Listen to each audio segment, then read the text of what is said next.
to my nightmare.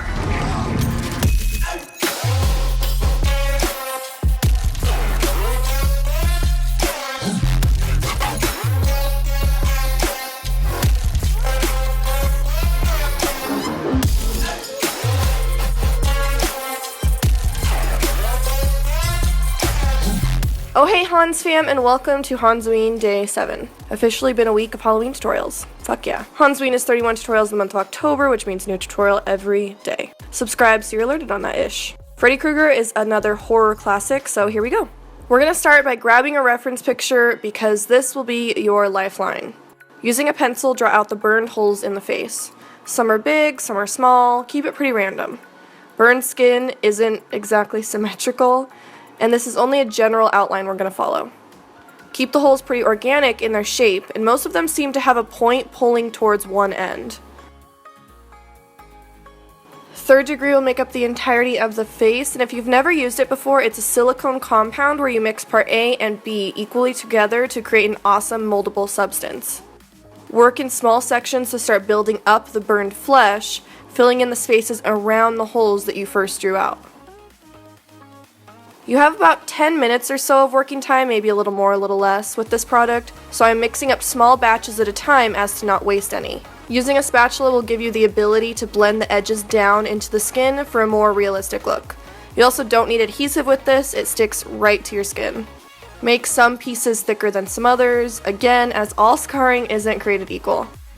Now with a stippling sponge, when the silicone is starting to dry, maybe just a little tacky still, give the silicone some texture so it's not just smooth. We want to emulate the actual texture of our own skin. As I get around the outer edges of the face, I let the silicone blend a bit more into my natural skin, keeping the focus on the center of the face. Stipple around as you go, and then cover your brows with a bit of Vaseline to protect them, and this can also be used to cover up your hair since, you know, if your face is all burned off, I don't think your brows would make it, no matter how badass they are. Since we are going to be wearing a costume, or if you do want to wear a costume, I put a tiny bit on my neck, more focusing on one side, so I wanted it to look like the burn was just cascading a bit down onto our natural skin. This will give you a cohesive look without having to do your whole body, in case you want to show off some of your sexy self. Using these RCMA cream foundations, let's start the paint job. Now, freeze. As I put foundation on the silicone, I thought, fuck me, man.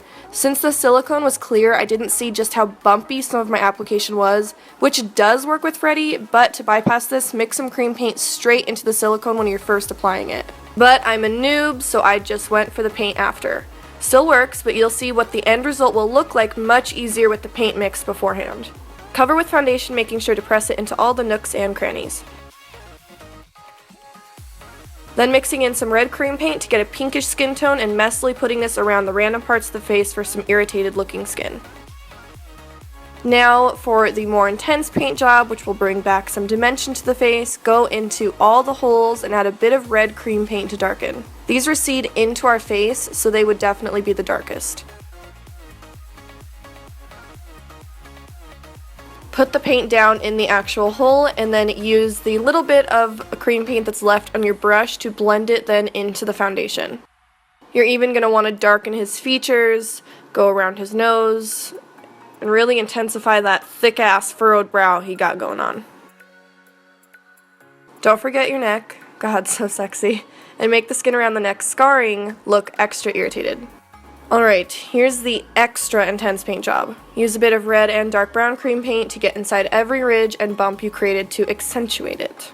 Basically what we were trying to do here is make everything look like it has a purpose for being there.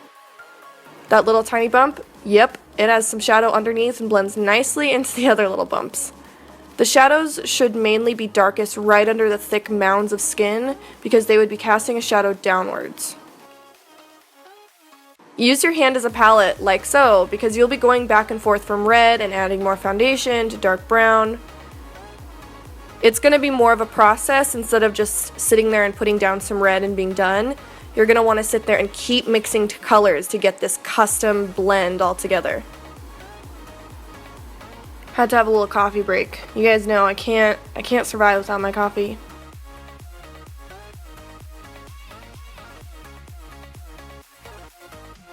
Back onto your neck, keep the neck burns the deepest towards the top where they start to connect with your face, and again just blend downwards to look like the burn starts on our neck and goes upwards. We've technically contoured out our burned up face, so now we gotta highlight some of the topmost pieces with a very light foundation or concealer shade, and you could do this focused on the thicker pieces since those are technically going to be higher off the face. Just like everything else, you highlight the high points, you contour out the parts you want to recede, know what I mean? Darken under his sexy furrowed brow with a bit of dark brown and black shadow, and just because I wanted to look, you know, kind of cute still, I threw on some liner and the Faction Lash. Thanks, Alex Function. Add a little bit of color to the inner portion of your lips.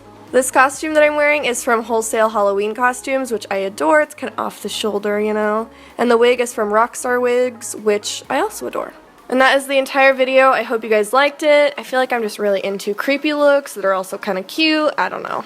If you recreate this look, use the hashtag Hansween so I can see it. Please subscribe if you haven't already. I post every day at 8 p.m. Eastern Standard Time. I love the fuck out of you guys, and I'll see you tomorrow.